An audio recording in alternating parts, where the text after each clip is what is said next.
Hi everyone, I'm Joanna Penn from thecreativepenn.com and today I'm back with Daniel Sawyer. Hi Dan. Hello.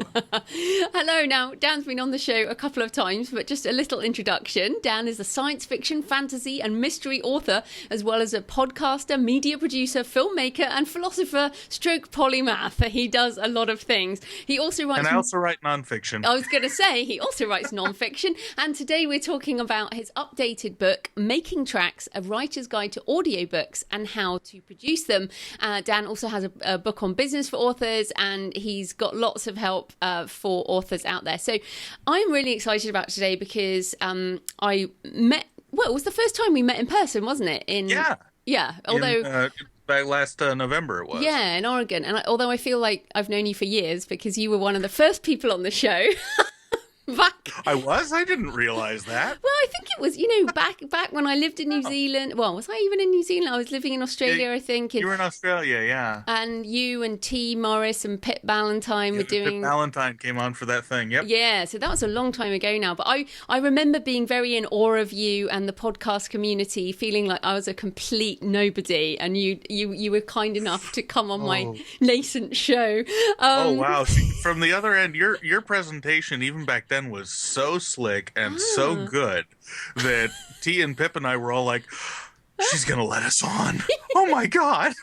Well, that's exciting, and I hope everyone listening appreciates that, because the perception that we all have of each other because of the internet is often completely wrong. It's true. But anyway, today we are talking about audio. So just tell us, sort of give us a bit of an overview.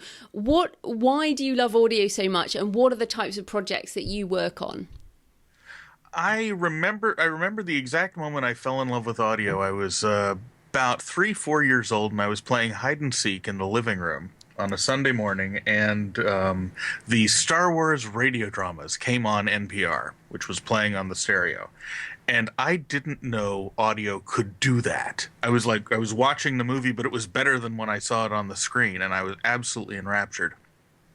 And ever since then, audio has been my favorite form. Well, I go back and forth between audios and novels, but I've always loved it. And when I started writing fiction seriously, I also did audio dramas and whatnot just for fun. My first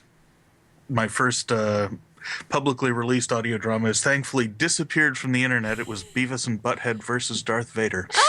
Oh, that sounds awesome. I still put it on every once in a while to listen to it because it's so tasteless. But, that's super. But what are the projects that you've worked on, and which gives us a bit of an idea of the type of audio? I've done. I did, back before the internet, I did single reads of all the Sherlock Holmes stories except for the last volume because I couldn't find it anywhere. I did a lot of like reading for sick people projects in my church, and then when I moved on to the internet and started to get a little more professional, I did Beavis and Butthead versus Darth Vader. I acted in a bunch of other people's full cast audiobooks and radio dramas. I've done 4 of my own books as either single read or full cast podcasts. I've had 6 podcasts of my own currently. I've got a daily podcast for writers, and I'm trying to revive my fiction podcast, and it just keeps getting shuffled to the bottom of the heap, but hopefully that'll change. Let's see what else. I've soundtracked 4 feature-length films and 7 short films. Everything from recording engineer to mixing to performing, the whole bit. So, and then I did 1 novel and 4 short stories, full cast, directed and acted in for Gail Carriger. Yeah, wow, which is amazing. And actually, Gail Carriger has recently been on Lindsay Baroka's science fiction and fantasy marketing podcast. She's moved into hybrid, the hybrid model, which I saw, which is really interesting. And I think also what's interesting is the podcasting movement, or the podcast audio or fiction audio movement from a few years back, before it became trendy to podcast. Audio's been quite indie, hasn't it, really? There's been quite an indie really movement. Has. Yep, really has all the way since the beginning, and the audiobook market was always really buttoned down, and it's because of the expensive distribution and labor. It's really labor intensive to produce an audiobook. A good professional producer with several hundred hours of finished audio under his belt, like me, Hmm. still takes between 4 and 6 hours to produce 1 hour of finished work. So you're talking a 90,000 word book will wind up being about 10 or 11 hours long. Multiply that figure by 6 to get the amount of time it actually takes to produce the book. So it's very labor intensive, and labor is the most prohibitive cost in any supply chain. Hmm. And then in the old world, in addition to labor, you had marginal distribution costs. It's not cheap to print 15,000 CDs and ship them across the country and take returns and that sort of thing. It's much more expensive than doing it with paper. So you can't just pulp the stuff and recycle it when it comes back. You Yeah. have to actually get it out there, and it has to move. And disposal fees are not nearly as cheap, and it's heavier stuff. So between those two things, it was a very closed world. It wasn't closed culturally, it was closed economically. So anyone could get in and play, and a lot of people did, but not many people could make the business work. Hmm. Whereas book publishing tended to be more closed culturally. When the internet came along, suddenly distribution wasn't a problem anymore. So everyone who always wanted to get into audiobooks and radio dramas did. And and starting in about when I did Beavis and Butthead in 1999, starting about then, you start to see not just independent short films popping up online, but before that you saw independent radio dramas and everything, like the Atlanta Radio Theater Company, Jim French's Imagination Theater out of Seattle, all sorts of stuff doing weekly or monthly or special event radio dramas and readings. And BBC got in on the action by streaming all their books at 4 o'clock, all their books at bedtime, and those series from BBC Four. So once the internet came along, it became an indie movement right away, because the thing that indies bring to the table is the ability to pretend that labor is free, which you can't do if you're a large publishing company. So there was a lot less friction for us than there was for the large publishers once distribution opened up. That is the best explanation I think I've heard of indie. Pretend that labor is free. That is the business model for most people. They're like, oh, it only cost me this much. And that was the book cover or whatever. And actually, they haven't taken that. But there's so many things I want to follow up on. I want to just take it back to the beginning here. So you mentioned a number of things there: single read, full cast, radio drama, podcast, soundtrack. Yeah. I mean, most authors only know audio rights as one thing. So, and you've explained this to me before, but for everybody listening, again, just explain why audio rights are not one right and why authors shouldn't sign them away as such. It's because of the way copyright works. Copyright, basically, your copyright on any work, and any work meaning finished form, applies to the finished form and everything contained in it, including derivative rights, transcription rights, everything else. When you make a story, whether it's a fiction story or a nonfiction news story or whatever, when you make a story, you own every possible option for commercially exploiting or non-commercially exploiting that story, aside from a few very limited things that fall under fair use, like commentary, review, academic, and parody. And that's basically what copyright is. There's a lot of stuff that's been ferreted out by case law, but it all reinforces that principle. Things like audio rights are not a single right. They're a basket of rights that can be as multifarious as how you define that and what the market will bear. Currently, there's about 36 different kinds of audio rights that have proven market viability. And you get those by adding on one axis the number of readers, on another axis the style of production, and on a third axis, the level of abridgment, and on a fourth, the level of adaptation.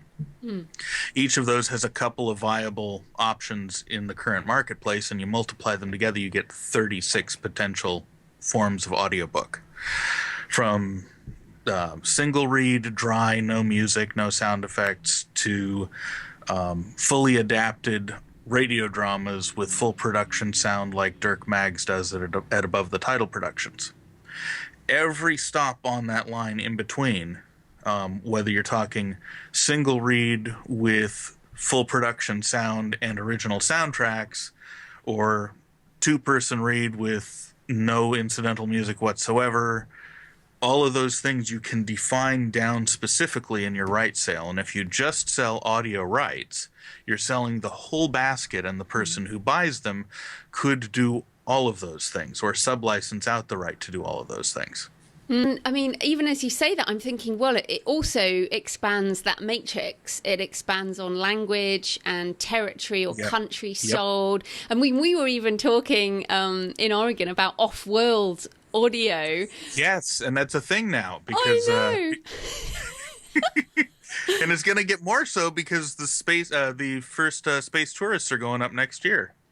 And that, I think that's brilliant because, again, and my first thought then after you told me that, I was like, wow, that's amazing. Then I was like, but the off-world rights should not be one right. It should be, on the shuttle should be one right, or, on the moon or on Mars or whatever. Because, I mean, again, depending on how long you sign your contract for, things could have really changed in the next 10 to 20 years in terms of space travel. It could. Oh, let's see. Currently, what I'm trying to remember the wording in my contract when I hire readers out for, like, I've hired Dave Robison to do one of my audiobook series, and I licensed for him because readers own the performance rights to their performance, so you have to have a license from them because they're not your employees. You have to. It's a licensing agreement, not a work for hire agreement. So there's a clause in there about off-world rights. It says, I'm buying the right to use this recording in all territories inhabited by humans, whether on Earth or on orbiting space stations or outwards in the solar system, either now in existence or to be developed in the future. Oh, that's awesome. See, I love that, as a futurist. That makes me laugh in a good way. Like, that's not actually a joke. It's actually something that is important. So I know. Yeah, just coming back to it then, most people listening who I'm assuming are indies or traditionally published, those who have not, finished a book yet, but those who have potentially signed a contract for audio, if they've signed with a traditional publisher, they are likely to have probably had one line in their contract, right, that just would have said audio rights to, maybe world English audio book rights. And for ACX, it's also story rights, isn't it? Again, it's pretty much one thing. So so explain that in a bit more detail. Like, what should people look out for there? Okay, so if you go exclusive as opposed to non-exclusive with ACX, they claim exclusive audio book rights to the story. So that cuts out everything except for dramatic adaptations where audio is concerned. And a lot of publishers, when they grab audiobook rights, they will grab audio rights, not just audiobook rights. So that's even worse. Everything. Yeah. It's one of the reasons that despite the higher royalties for going exclusive with ACX, I do not go exclusive with anybody on anything if they're making that extensive of a claim. Because you never know. It's almost as bad as Hollywood calling, but it happens more frequently. You never know when the BBC or the CBC or the ABC is going to call you on the phone and say, I really, really loved your book and I want to produce a version of it for my radio station. Yeah, and there's money in that. Yeah, absolutely. And in fact, since we talked in Oregon in October, I've done more books on ACX, but they're all non-exclusive. So you definitely changed my mind on that one, which is awesome. And sometimes it just takes someone explaining this stuff. And I hope the penny's dropping for some listeners around this. Like, it's worth taking a lower cut now for a longer potential cut in the future, because we don't know what's coming, do we? And that's probably my next question. So you making tracks, you were on the show in March 2013. talking about the first iteration. So God, has it been out that long? yeah. Wow. So this is 4 years later. So what has changed in the audiobook market since March 2013? And think about it. Everything. Yeah, exactly. So everything. The only thing that hasn't changed is Audible is still the biggest player. Everything else has changed. For one thing, there are now other players that are easy to get to through distribution channels like Authors Republic, which does require exclusivity, but only on the production. So you can take like one production through Authors Republic and another version of the production, like add sound effects or music or something, and take it as an enhanced audiobook somewhere else. I talked extensively to them, and they said the reason that they need that is because they don't want to be competing against the same title listed through another distributor in one of the stores they distribute to. And that's I figure that's fair. But Authors Republic takes you out to a bunch of places, including the Amazon ecosystem if you want them to. I'm still under embargo on 2 other things, but there's 2 other big changes coming later this year that I know about, and I'm not allowed to talk about.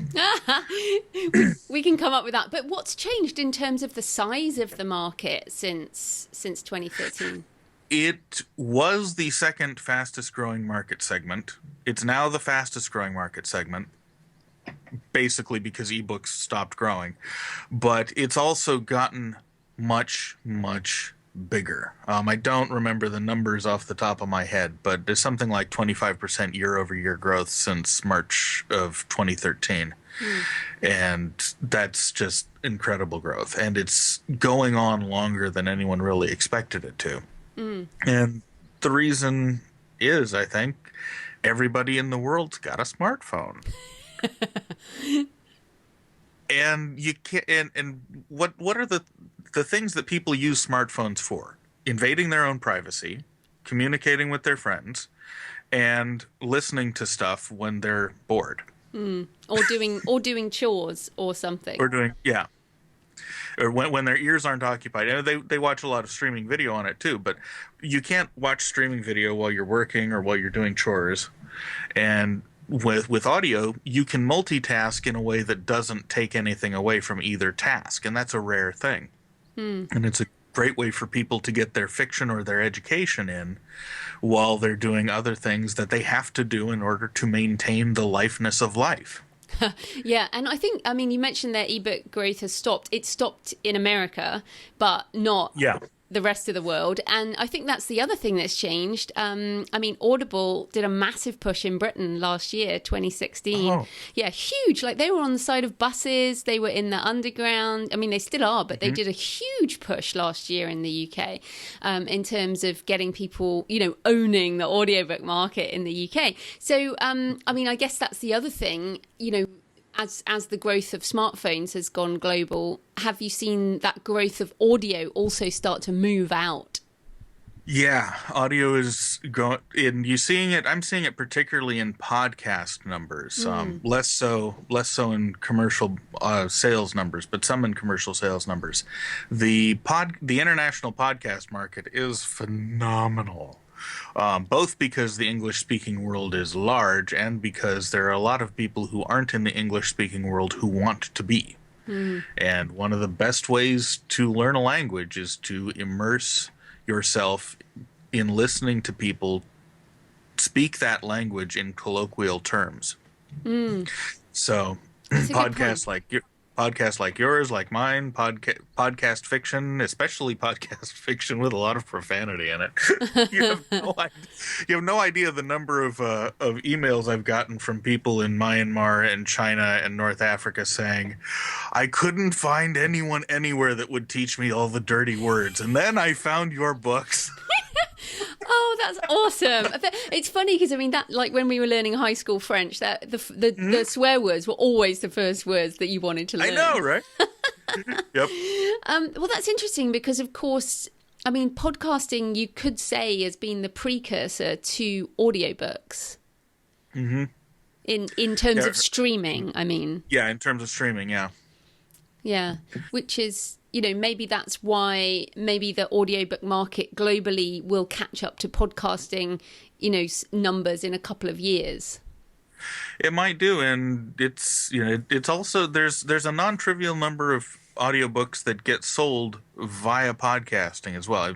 I say non-trivial. In terms of market share, it's a thin little slice, but there's a serious audience for it still. Yeah. Audiobooks, which used to be the big hub of distribution for these, just merged with I can't remember the name of the company. Just merged with another company to offer pay-what-you-want audiobooks through the iTunes store as podcasts. Because iTunes' agreement with Audible does not govern podcasts, so you can have premium podcasts, and so that's the way to get into the iTunes store with your commercial audiobook if you don't want to go through Audible. That opens it up to everybody with an iPhone to get podcast fiction that way.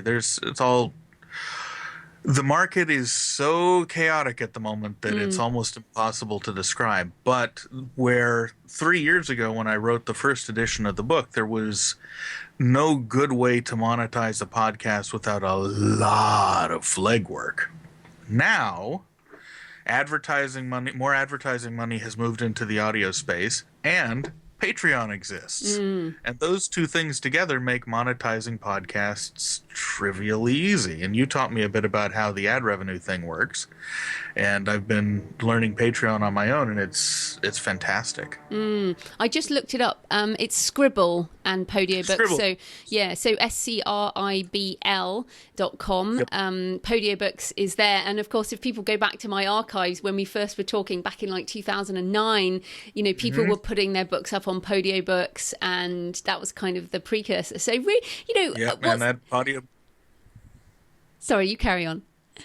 I was going to say, Audiobooks launched Pip Ballantyne, T. Morris, Scott Sigler, Nathan Lowell. To a lesser extent, me. I was part of the community, but never wound up getting a book on that. A book up on the platform. Although your voice was on a lot of the audio. My voice was on a lot of them, and Abby Hilton, and all of them are doing different degrees of very, very well with their fiction and their audiobooks. I think it's also, what I was going to say is it's interesting how the market's changed. So, we're still here. And I think the other thing is to remind people that what we're saying, the changes have happened since 2013. If you sign a 7-year exclusive contract, you're basically going to be out, 7 years is a long time on the internet. So, yeah, who knows what's going to happen. And it's a long time in the middle of a market disruption. And it's a really long time at this point in world history. Throughout world history, about every 80 years, everything flips. Business world, political world, geopolitics, the whole thing goes through a massive turnover and reorganization. And we're in the middle of that right now. So 7 years from now is going to be a very different world than now is.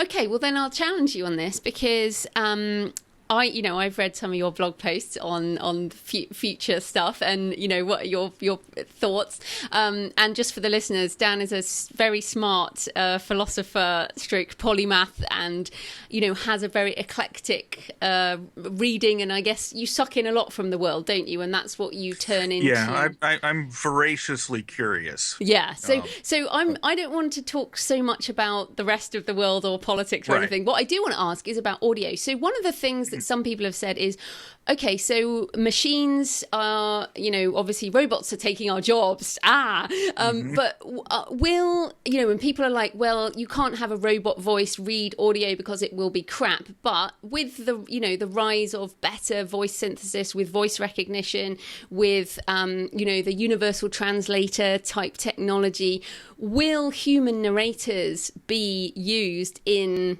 let's say, 10 years, or will they be like vinyl? No, what I think is going to happen is that you've got just like you can do a bunch of different forms of audiobook, you've got audience segments that prefer different styles of audiobook. Some people like just to have the words. They don't want any interpretation done. It bothers them that you can't get something that's completely flat, because they want to do all the work in their own head, and they don't want anyone else's vision impinging upon their relationship with the story. Then further up, you've got people who like the relatively flat but still a little expressive single read style readers. Then you've got the people who like really what's the right word? Really interpretive reading, like you might get if Robin Williams read your audiobook. Further up, you get people who like male voices to be done by men and female voices to be done by women. Further up than that, you get people who like the full cast, and then there's people who just music, and then there's people who just like radio dramas. Each one of those slices, most people can go anywhere. But each one of those slices has their dedicated audience that won't listen to anything else. And as the voice synthesis gets better, I think you're going to start seeing the lower end slices of the audience peel off. There are going to be people who prefer the machine because it can't or won't interpret. And then there will always be people, how large that audience will wind up, I've got no idea, but there will always be people who want a human, or at least an extremely convincing illusion of a human, doing an interpretive read that's designed to connect emotionally. But I think it's going to be whatever segment of the audiobook market it peels off, whether it's 5% or 90%, the pattern of attrition is going to be very gradual. I think that's a great way of putting it. And I mean, the cost of production will fall dramatically, as already it has. And people will, if you get a machine to read it, or, maybe the voice technology for whatever the ebook is will be amazing. There'll be people happy with that. And then, or people who will read Hamlet as an ebook, and then people who'll pay hundreds of pounds to go to the theatre. There you go. Yeah. So that's probably the way or £15 to go to the cinema and watch, that. So I see what you mean. I think that's a great way of putting it. So there'll always be room for the really high level expressive human stuff. I think that's great. Okay, so I want to just asking about the book, going back to the book, because the book, I mean, as you said, you've done a lot of this, and the book has some quite technical chapters on, if people actually want to do this themselves, in terms of audio production. So who, a lot of audio type people. Who are the type of people who are going to be interested in doing the kind of more technical things? Who do you recommend, get into this? Or, are there people who just shouldn't go anywhere near the technical stuff?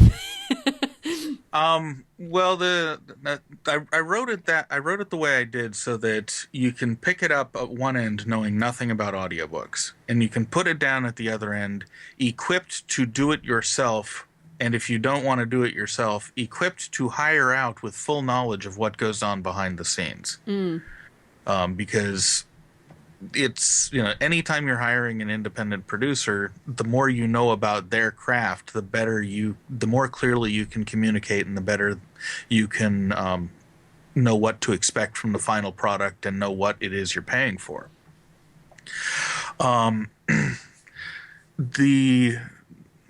I suppose I never thought of the technical end of it being all that much of a hurdle. I suppose it would be for people. You have to have a lot of patience to sit around and play with waveforms. Yeah. I wondered about your ear, because I mean, I have a guy now, another Dan, who does my podcast audio, and he will hear things that I can't even hear. So is that something that you think you were born with that, or you've trained your ear? It's some of each. I've got near perfect tuning pitch, and I've had that since I was born, so I can tell you if that A is 3 cycles flat or not. I can tell you if your piano's out of tune, even if it's in tune with itself. But so some of it's genetic, and some of it is trained. There was a point in the training where I started to be able to hear everything, and and I stopped actually finishing anything for a while because I couldn't get it clean enough. Until another friend of mine, who was one of the guys who trained me, said, "Why are you obsessing over this? You've got a noise floor at -90." And I'm like, "I can hear it down there." And he's like, "No one else can." Oh, that's really good to know, because like I'm sometimes, I don't have that. In fact, I rarely even listen to music. I listen to a lot of rain on now I have noise cancelling headphones. Like I just cancel out the whole world. I don't know if I told you this. Like one guy, I had my numerology done years ago, and the guy told me I was deaf in a previous life. And I was just like, I don't even believe in previous lives, but that's really weird because, sound isn't an important part of my life. So I think with your skill and the skill of people who love audio, I do think there's something there. So let's assume that people are going to hire this out. But one thing that is, and people have got this audio book now in whatever form they decide.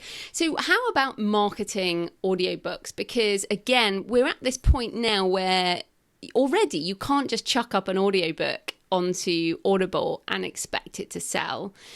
So what are some of the best ways to market audiobooks? Have the ebook and the paper book also available. That helps. Then whatever you're doing to market the story markets the format. It's one of the things that I've been coming around to slowly. I finally came all the way around last year, but there's been a growing movement in the romance writers world to market the story and not the format, because it used to be people would release the ebook and then a few weeks later release the paperback, and then a few months later still release the audiobook, and they would do a promotional push for each one. And the audience doesn't really care. The audience is interested in the story. They want it in the format that they prefer. So since I've been convinced of that, I'm moving the operation here towards releasing 3 formats as close together as possible, and then not doing major marketing pushes until I've got everything available so people can have whatever format they want. So for the most part, the marketing is the same as you would do with any story. However, there are audiophile blogs, the most obvious of which is SFF Audio, which reviews science fiction and fantasy audiobooks and radio dramas. And there are audiophile podcasts, and those are the places you can go to promote the audiobook by itself. And there's, of course, like anything, there's industry association awards you can run for, and if you win one of those, you get a nice little sticker you can put, or a star badge you can put on your cover, and that enhances credibility and that sort of thing. But beyond those extra marginal things, mostly I would say you market the story and you have it available in audio for the people who want it there, unless the audio is a special production, like comes out of above the title. They just did a new, I can't remember the name of it, a new alien radio drama, and they're doing a major marketing push on it as if it was a movie, in days gone by, not the way they market movies now, but the kind of grassroots marketing campaign you used to get on movies. They're doing it for this as if it's an event. It's going to be around forever, but as if it's an event. It's not available in any other format. It's just the radio drama, and it's not available for broadcast anywhere. It's just the radio drama available in audiobook stores.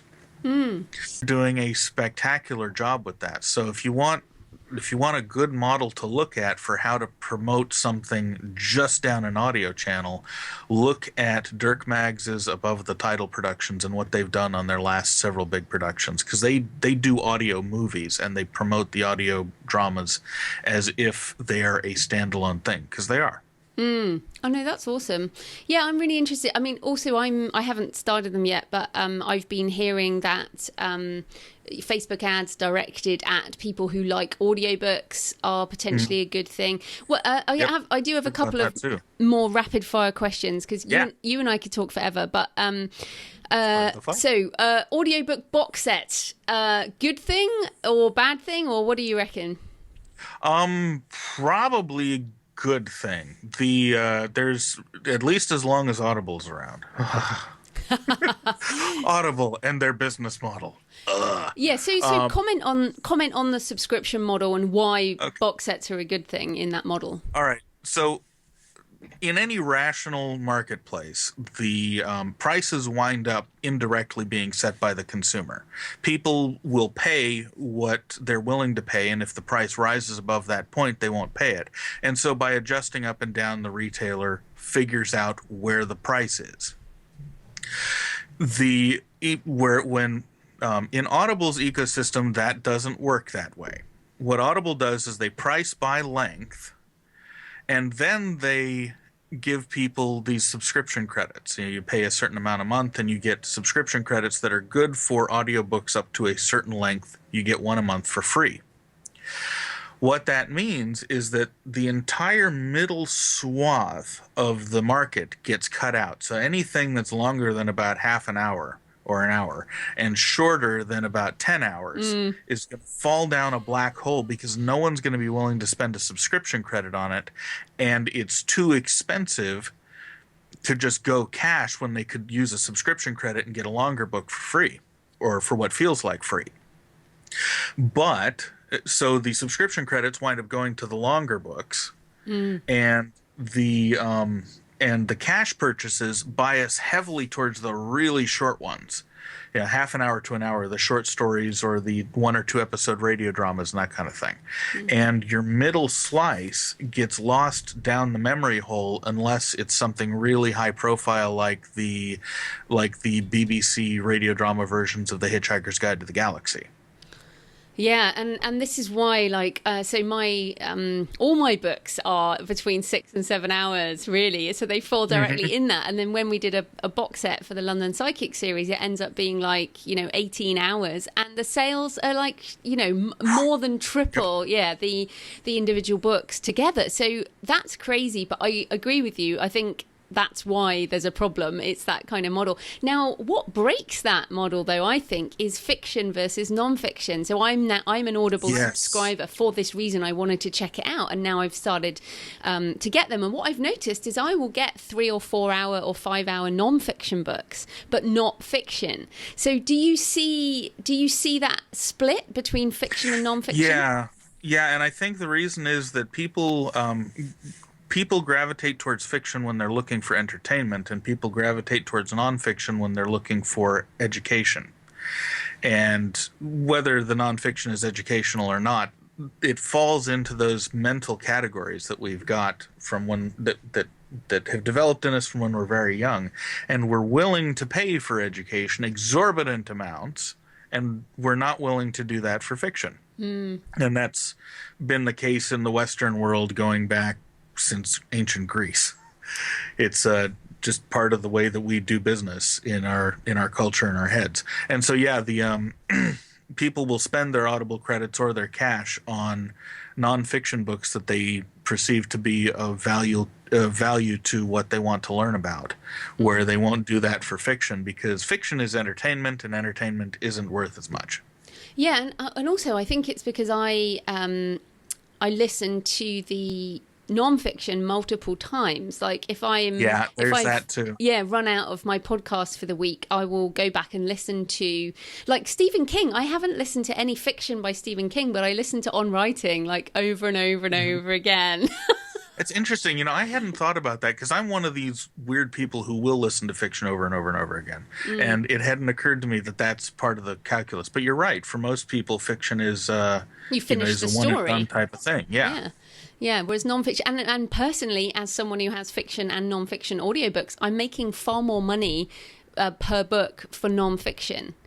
So, yeah. I'm about to release my first non-fiction audiobook later this month, so that's very encouraging. Which one is that, so everybody knows? It'll be Business 101 will be the first. Which is a business book for authors. Yeah, okay, so I've got this daily podcast called The Everyday Novelist, everydaynovelist.com, and more or less every day I answer a question from an audience member about a point of craft or business or anything about motivation, head games, anything about writing or research. And then occasionally I'll do series of special episodes where I've been noticing a theme in the questions, and so I tackle a topic en masse. And out of these series, I'm developing a series of books. So the first one in that series is Business 101 from the Everyday Novelist series. And it's a short book. It's about 15,000 words. And it's all about negotiating the transition from being an employee to being a business owner in an intellectual property business, which is a whole different thing than a service business. And because this is one of the big shoals that new writers get wrecked on and destroys careers, is you can't make the transition in the way you think about money, strategy, and time from the way things work when you're an employee to the way things work when you're managing properties, which is what an intellectual property business is. So that's what the book is about. That's fantastic. And for everyone listening, I have bought Dan's book and highly recommend his show and the book. And, I do learn something from you every time we speak, which is why you keep coming back on the show. Well, that's fantastic, because it's one of my favorite shows to come on. Oh, you're sweet. Fun to talk to. One more question on like rapid fire. You did answer a question recently on the Everyday Novelist about series versus standalone. And like I feel like there's almost a pros and cons both ways. But for audio, especially, I mean, for ebooks, yes, a series is absolutely the way you should go. But because audio takes an investment, and if you have to invest everything into the whole series, is a standalone better way to test out the audio market? Well, it is but the problem is that the same underlying dynamics that push people towards series in ebook world will push them towards series in audiobook world. People, it's the 80-20 rule, right? People like stories that are 80% familiar and 20% novel. And it's very easy to do that with an ongoing series. When you've got the same set of characters carrying through, you got that instant familiarity, and that provides them an emotional safety net to explore all the new areas that the story pushes into. That said, if you've got a standalone novel that might do well, I don't know. Either way, the question on the show was about how you should write, and whether you develop better as a writer writing different standalone novels or in a series. And so I laid out the pros and cons. Basically, if you're hopping between genres, you're going to be developing faster as a writer, but your career will develop slower in a sales sense, because there will be less of that through-line familiarity for readers to latch onto. With your audiobooks, in terms of audiobook versus ebook marketing strategy, the reality is probably about the same. You're gonna derive less carry forward marginal utility from doing a bunch of standalones than you will from doing a series. But as your listenership and audience grows, the people that love you will move between genres for you, and they'll move between series for you. Whichever way you want to start out, it depends on what you're writing, I suppose, at the time you start out, and and whether you want to go whole hog on the series, or whether you want to learn the craft and the business first, and you're willing to take a longer tail entry in. Yeah, again, there's never any specific answer. It's more of an opinion. But one last question about the future. I've been very bullish on the Amazon Alexa for audiobooks, in the in-home audio and voice technology, where kids are chatting to Alexa and instinctively asking for things and listening to audio through Alexa. What's your opinion about whether that will, and also moving into about 700 things now, I think, through CES, like it's going to be everywhere. What do you think about Alexa and Google Home and all that with audiobooks? Is it going to boom? It might. I hadn't actually thought about. I looked at Alexa and Google Home, and I turned off from them personally because they're a security nightmare. And I used to hang out with a lot of really bad people. So I'm keenly aware of that stuff. But it could, now that you got me thinking along those lines, I'm spitballing. It could have a really opening effect. I think the extent of the effect will be determined by how much it and how quickly it supplants smartphones and tablets. It's going to.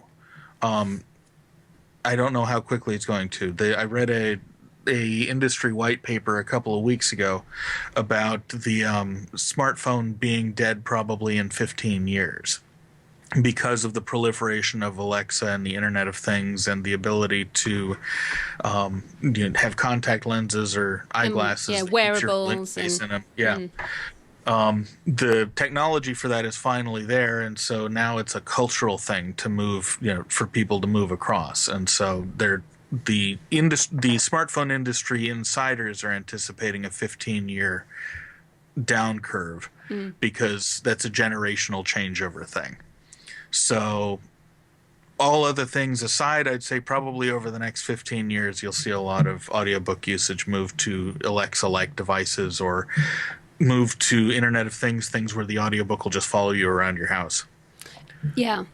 Well, that's what it does on Alexa. So they're pretty cheap. So you can have one in every room, and you can just be. We have a very small flat, so we only have one device. But it is really interesting how, as someone who is not massively into sound in a big sense, I've really adopted it and love it. So I think that's interesting, and also have heard a lot of people, like in Britain, it became the number one thing over Christmas 2016.